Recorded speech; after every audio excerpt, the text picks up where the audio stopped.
Dia nak suruh orang anggap dia sebagai Tuhan, iaitu Namrus. Anak dia siapa? Tammuz, juga sebagai anak Tuhan. Isteri dia Semiramis, sebagai isteri Tuhan. Jadi wujudlah zaman kerajaan Babylon, iaitu Namrus, Tammuz dan Semiramis. Semiramis tu siapa? Siapa Dewi Semiramis? Dewi Semiramis saya sebut bini siapa tadi? Bini Namrus. Dan hari ini penyembah-penyembah syaitan yang mengamalkan ajaran Trinity secara tersembunyi, secara mewar-warkan, mereka telah membina sebuah patung yang cukup besar untuk mengembalikan semula kenangan kepada Dewi Semiramis, isteri Raja Namrus. Dan sekarang juga berada di tempat yang sama, bumi Uncle Sam, walaupun asal dia dibuat di negara Perancis. Patung besar ni dibuat di negara Perancis dan ditempatkan di New York City. Dajjal. Tetapi apapun, yang pasti dia tak akan meninggalkan teras asas ini, iaitu Trinity. Sebab Trinity adalah konsep mutlak kemusyrikan kepada Allah. Itulah tujuan asal. Dia ini disembunyikan dan dia akan dibangkitkan membawa asas ini, iaitu memusyrikkan sebanyak mungkin manusia-manusia yang masih ada, manusia-manusia yang masih bersisa di atas muka bumi. Dengan bahasa lain, memalingkan mereka daripada jalan Allah yang sebenar. Daripada zaman awal, kalau kita lihat, selepas berlaku banjir besar Nabi Nuh alaihi salam, 300 kemudian lahirlah sebuah tamadun yang besar, tamadun Babylon. Tamadun Babylon semua orang tahu. Siapa raja dia? Raja yang mengaku jadi raja dunia dan dia juga klaim diri dia sebagai Tuhan. Zaman Nabi Ibrahim siapa muncul? Namrus. Namrus muncul 300 tahun selepas berlaku banjir besar. Dan ini adalah papan catur yang memang dikhaskan untuk mereka. Di sebelah musuh papan catur dikemudi oleh Namrus, dan di sebelah sana papan catur Allah ada manusia khusus untuk Namrus, iaitu Nabi Allah, Rasul Allah Ibrahim. Dia ada percaturan, Allah juga ada percaturan. Jadi yang inilah mengaku menjadi Tuhan bagi manusia pada waktu tersebut. Dan dia nak dia dianggap sebagai raja dunia. Dan hasilnya lahir Trinity pada waktu tersebut. Dia nak suruh orang anggap dia sebagai Tuhan, iaitu Namrus.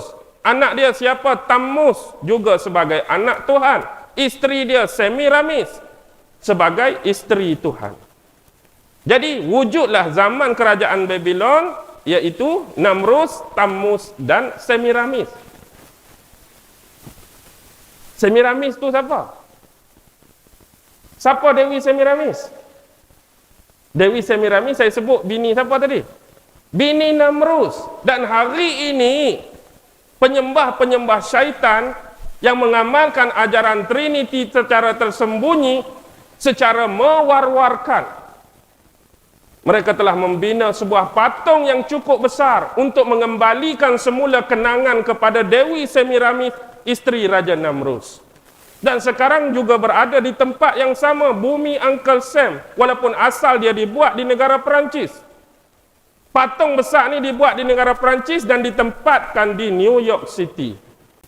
Hari ini anda boleh tengok patung yang besar yang pegang obor dan sebuah buku. Itulah Statue of Liberty, adalah perlambangan Dewi Semiramis, Raja Namrus. Tak cukup dengan itu, dalam media perfilman dunia, Trista Columbia. Syarikat Trista Columbia tu kan, ada perempuan tu yang pegang api tu Dewi Semiramis lah tu. Hari ni orang kagum dia, orang puja dia, dengan alasan nama Statue of Liberty. Tapi asalnya itulah adaptasi dan kenangan semula tentang Dewi Semiramis. Namrus, mereka menggunakan akal kita, mereka meratah fikiran kita untuk ditipu dan dibohongi. Setiap saat, setiap detik dan setiap masa. Jadi Trinity dah berlaku sejak zaman Babylon. Zaman Nabi Ibrahim. Nabi Ibrahim ditugaskan untuk Namrus. Jadi inilah yang disebut. Bukan nak bunuh Namrus. Bukan nak buang Namrus. Yang penting nak ubah sistem Namrus ni. Hang nak duduk situ, duduklah. Hang nak jadi raja, jadilah.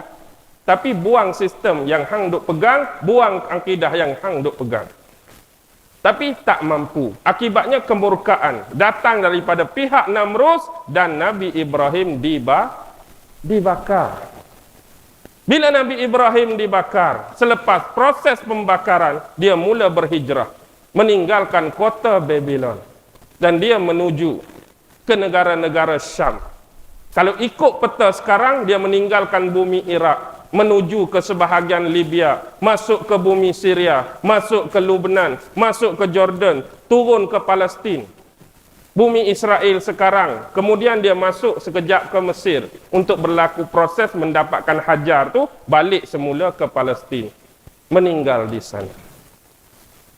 Itulah perjalanan kalau ikut peta sekarang, hijrah Nabi Ibrahim. Faham ke tak ni? Okey. Kita ambil tiun agama lain sebagai contoh. Zaman Nabi Musa, Fir'aun, sama juga sifat dia. Mengaku sebagai Tuhan juga. Tapi papan catur kali ini bertukar dah mastermind dia. Kalau dahulu Namrus, sekarang Fir'aun. Belah sana dah wafat, belah sana dah meninggalnya Nabi Ibrahim. Allah caturkan siapa pula? Nabi Musa. Hakikatnya timbullah Tuhan-Tuhan Fir'aun. Pada awalnya Tuhan Ra, Tuhan Isis, Tuhan Osiris. Trinity masih terus kekal. Sampai dalam agama Yahudi selepas Nabi Musa pun timbul Tuhan Yehuwah. Yehuwah tu Yahuwah Allah. Tuhan Sephiras, Tuhan Sheshinah. 3. Trinity wujud dalam agama Yahudi. Dalam agama Kristian, lagilah Tuhan Allah, Tuhan Anak, siapa? Nabi Isa, Ruhul Kudus. Trinity. Masuk dalam agama Hindu, Brahman, Dewa Siva, Dewa Vishnu. Trinity. Masuk dalam agama Buddha, Buddha Gautama, Buddha Amitabha, Buddha Maitreya. Trinity. Semua Trinity. Masuk bab Syiah. Dia tak boleh dah nak kawal Islam, tak mampu. Kita ambil serpihan Islam. Kita buat Syiah. Akhirnya menuhankan Ali, menuhankan Hasan, menuhankan Husin. Trinity. Jadi mana tak ada Trinity? Semua ada Trinity. Kecuali Islam tak mampu. Kerana apa? Bahkan dalam sejarah tak pernah kita dilupakan. Sejak zaman Nabi-Nabi dan Rasul terdahulu, setiap mereka pasti mengingatkan kaum dan bani masing-masing akan fitnah Dajjal. Tak berhenti, tak putus setiap Nabi dan Rasul peringat dekat bani dan kaum masing-masing tentang fitnah Dajjal. Hakikatnya, seorang Nabi dan Rasul pun tak pernah meninggalkan sebarang wasiat. Tak pernah pun meninggalkan sebarang pesanan, apakah bentuk protek, apakah bentuk defend, apakah bentuk pertahanan untuk umat masing-masing, kecuali Nabi Muhammad. Nabi Muhammad dah berbicara dengan sahabat, kalau Dajjal ini muncul sewaktu aku masih hidup, akulah yang akan jadi pertahanan bagi kamu. Aku akan defend kamu, aku akan protect kamu. Tetapi di dalam tentatif dan agenda perkiraan Allah pada peristiwa akhir zaman, Dajjal ditakdirkan keluar selepas kewafatan Nabi Muhammad. Kalau dia keluar zaman Nabi Muhammad, maka lingkup dia. Dan satu lagi, memang Allah tak nak dia keluar semasa zaman Nabi Muhammad. Allah nak agenda dakwah Nabi Muhammad berjalan lancar sebagaimana yang Allah tentukan tanpa gangguan Dajjal. Kamu nak ganggu, lepas Nabi wafat. Kamu nak kacau, lepas Nabi meninggalkan umat dia. Dan hasilnya tidak sebagaimana Nabi dan Rasul lain, Nabi meninggalkan satu pesanan, yaitu surah protector from Dajjal, surah Al-Kahfi. Pada hari ini berapa ramai di antara kita yang mengamalkan surah Kahfi setiap kali hari Jumaat? Sesiapa yang membaca surah Al-Kahfi pada hari Jumaat, maka Allah akan menyinarkan cahaya untuknya sampai Jumaat yang akan datang.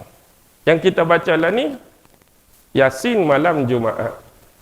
Tak salah baca Yasin malam Jumaat. Tak jadi bid'ah pun baca Yasin malam Jumaat. Kalau kita niat dan iktiqadkan apa yang kita baca tu kalam Allah. Niat apa yang kita baca tu firman Allah. Niat apa yang kita baca tu ayat-ayat Allah, dia dapat pahala. Bacalah surah apa pun. Kita baca Yasin pun kalau itu niat dan iktiqad, baca ayat Allah dapat pahala. Yang jadi bid'ahnya bila kita beriktiqad baca Yasin malam Jumaat 1000 pahala lebih daripada orang lain. Baca Yasin malam Jumaat 1,000,000 pahala berbanding baca Yasin malam lain. Hak tu hak mengarutnya. Nah, kalau kita niat nak baca Quran, tapi bila dah keadaan dah genting dan terdesak seperti ini, cuba ubah dan cuba tukar.